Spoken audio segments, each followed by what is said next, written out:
Marcher avec Dieu, 40. La sanctification. L'un des concepts les plus difficiles à comprendre pour les chrétiens, ceux qui sont devenus enfants de Dieu par l'amour du Père et la grâce de Jésus-Christ, est celui de la sanctification. En général, la sanctification fait référence au chemin qui se trouve entre la justification et la glorification. Si la justification est un moment, alors la sanctification est le long parcours entre ce moment et la glorification finale. Ainsi, lorsque nous disons que nous sommes sauvés, cela inclut la justification, la sanctification et la glorification. Les croyants comprennent généralement cette sanctification comme un processus de devenir saint. Plus on marche longtemps en tant que chrétien, plus on devient saint, c'est du moins ce que l'on pense. Certains croient même qu'il faut atteindre un certain niveau de sainteté pour accéder un jour à la glorification. Mais avant d'accepter cette idée, il faut se tourner vers la Bible et examiner attentivement ce que Dieu veut dire lorsqu'il nous ordonne d'être saints. Si ce commandement signifie vraiment une exigence de sainteté morale ou comportementale, alors il faut le poursuivre par tous les moyens, car c'est un ordre divin.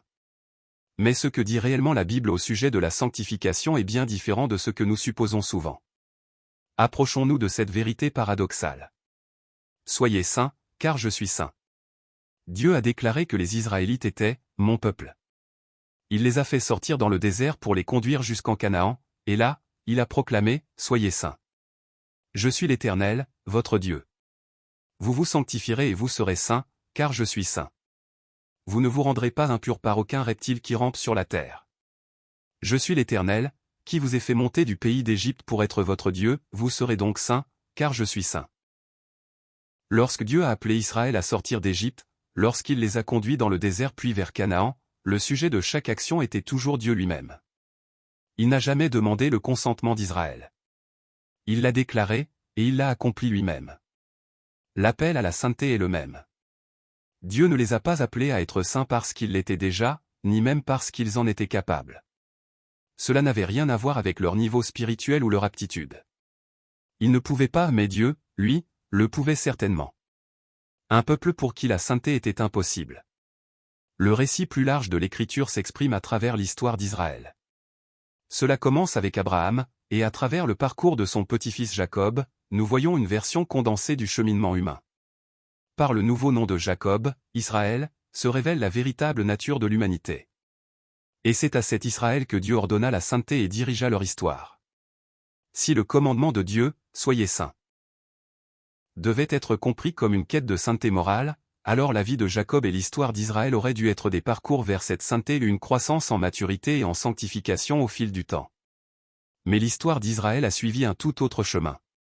Dieu a envoyé Moïse, il a révélé l'endurcissement du cœur de Pharaon, il a brisé les dieux d'Égypte, il a ouvert la mer Rouge pour faire passer son peuple à pied sec, tout cela avec un but précis.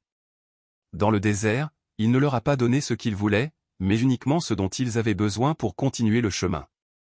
Pendant 40 ans, je vous ai conduit dans le désert, vos vêtements ne se sont pas usés sur vous, et vos sandales ne se sont pas usées à vos pieds. Vous n'avez pas mangé de pain, et vous n'avez bu ni vin ni boisson enivrante, cela, afin que vous reconnaissiez que je suis l'Éternel, votre Dieu. Ce n'était pas parce que Dieu manquait de puissance ou de capacité. Il a choisi de ne pas le faire non parce qu'il ne pouvait pas.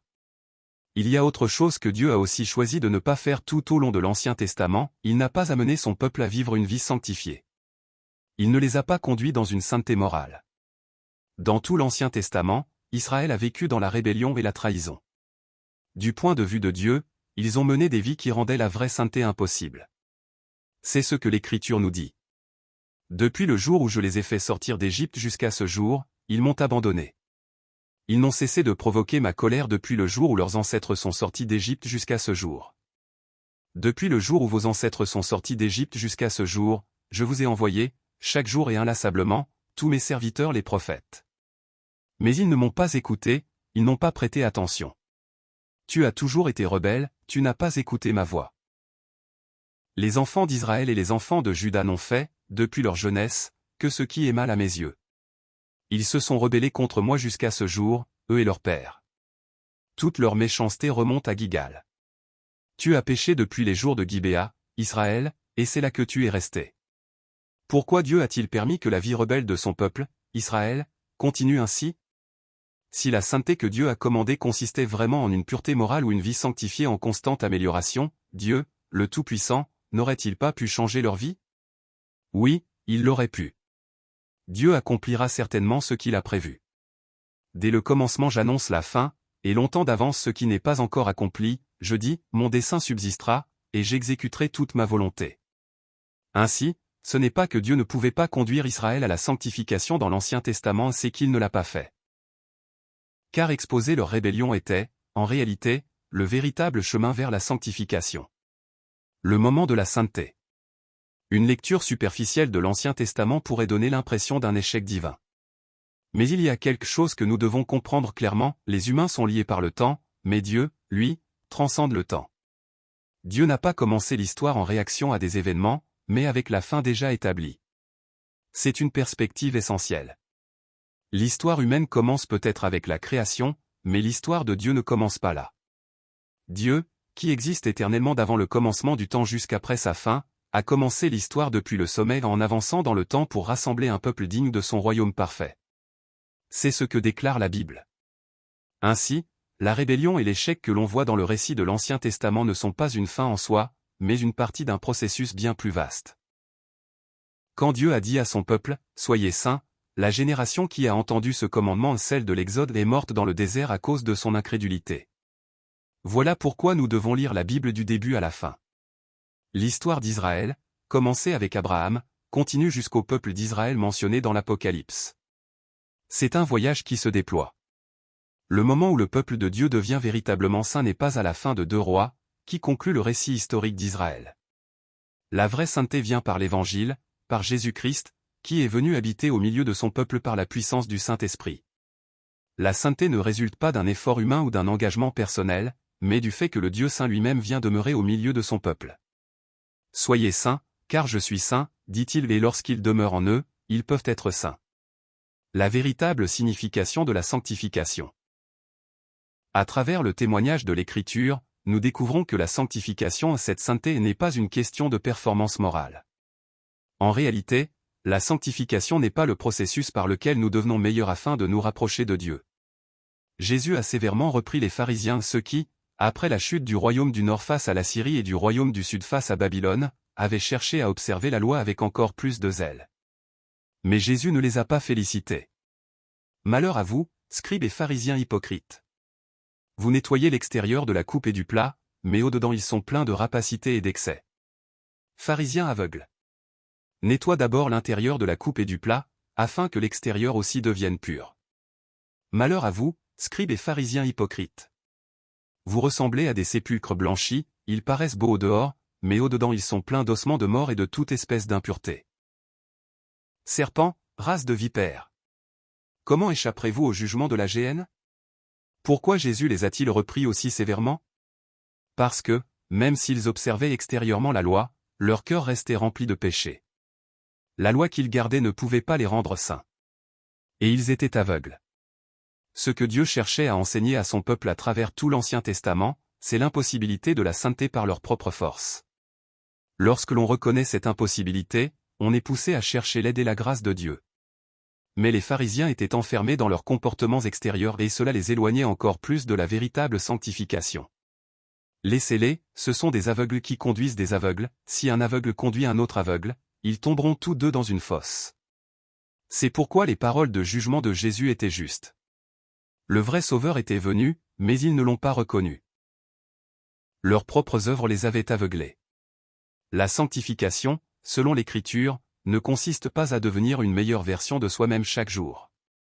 La vraie sanctification, c'est reconnaître plus profondément que jamais à quel point nous sommes entièrement dépendants de l'amour de Dieu et de la grâce de Jésus-Christ. L'Écriture révèle cela à travers la vie de David. David a pardonné à Saül, qui cherchait à le tuer, à 2 reprises. Et pourtant, plus tard, il a commis l'adultère avec Bathsheba et a fait tuer son mari. La Bible ne cache pas le péché de David. Elle montre que David en est venu à une prise de conscience profonde de sa véritable condition devant Dieu. Voici, je suis né dans l'iniquité, et ma mère m'a conçu dans le péché. Ô Dieu! Crée en moi un cœur pur, renouvelle en moi un esprit bien disposé. David a confessé que, sans Dieu, il n'était capable de rien. Il n'a pas compris à quel point il était devenu meilleur, il a compris à quel point il était bas. Le sacrifice agréable à Dieu, c'est un esprit brisé, ô Dieu. tu ne dédaignes pas un cœur brisé et contrit. Les pharisiens ont rejeté cette vérité, et c'est pourquoi ils ont reçu le jugement de Jésus. C'est pour cela que nous devons lire toute l'Écriture pour comprendre ce que Dieu dit réellement. L'histoire d'Israël semble se terminer dans les livres historiques, comme les rois. Mais les chroniques reprennent cette même histoire et la recadrent, en nous orientant vers le vrai Canaan, non pas un lieu géographique, mais une personne, Jésus-Christ. Les psaumes parlent du Christ. Les prophètes annoncent que ce que l'homme ne peut pas faire, Dieu lui-même l'accomplira. Je leur donnerai un cœur pour qu'ils sachent que je suis l'Éternel. Ils seront mon peuple, et moi, je serai leur Dieu, car ils reviendront à moi de tout leur cœur. Dieu a établi une alliance nouvelle dans laquelle il mettrait sa loi au fond du cœur de son peuple et l'écrirait dans leur esprit. Par cela, il serait leur Dieu, et il serait son peuple. Il a promis de leur donner un cœur unifié et une conduite constante, afin qu'ils le craignent toujours et reçoivent sa bénédiction. Dieu établirait une alliance éternelle avec Israël, sans jamais se détourner d'eux, et il leur ferait du bien en mettant la crainte de son nom dans leur cœur, pour qu'ils ne s'éloignent plus de lui.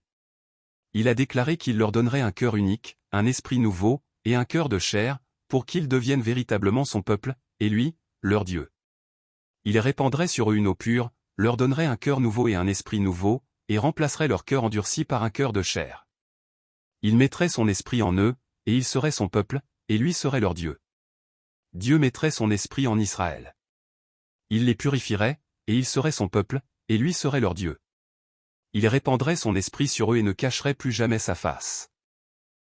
Et c'est par cette voie même du salut que Jésus-Christ est venu. Dieu avait promis de susciter un germe juste issu de la lignée de David, et que son serviteur David serait le roi éternel.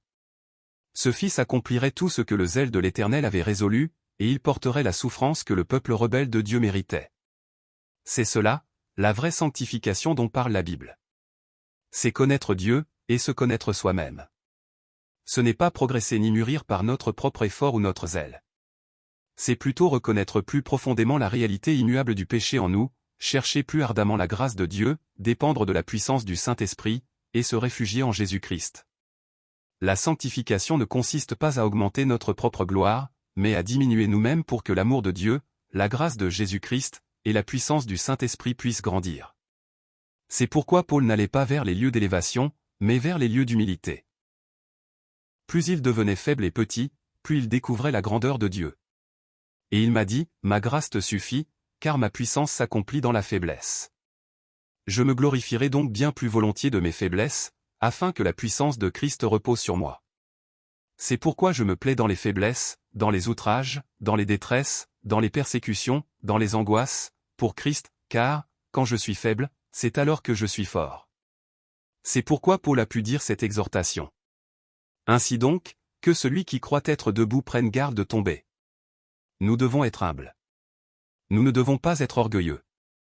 À travers toute l'Écriture, nous sommes appelés à rencontrer continuellement la grandeur de Dieu et à reconnaître combien son amour est immense.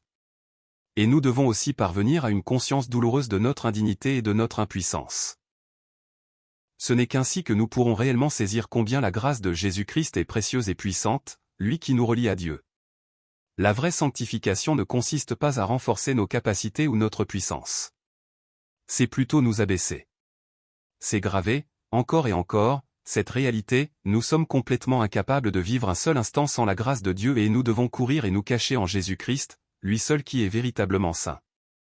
Ainsi, ceux qui ont reconnu leurs véritables conditions se sont examinés eux-mêmes et ont veillé sur leur propre vie. Sachant qu'ils ne pouvaient pas faire cela seuls, ils ont formé des communautés de foi où ils pouvaient s'encourager mutuellement, se reprendre lorsque c'était nécessaire, et mener ensemble le bon combat.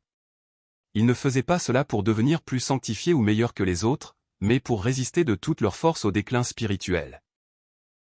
C'est cela que signifie la sanctification selon la Bible.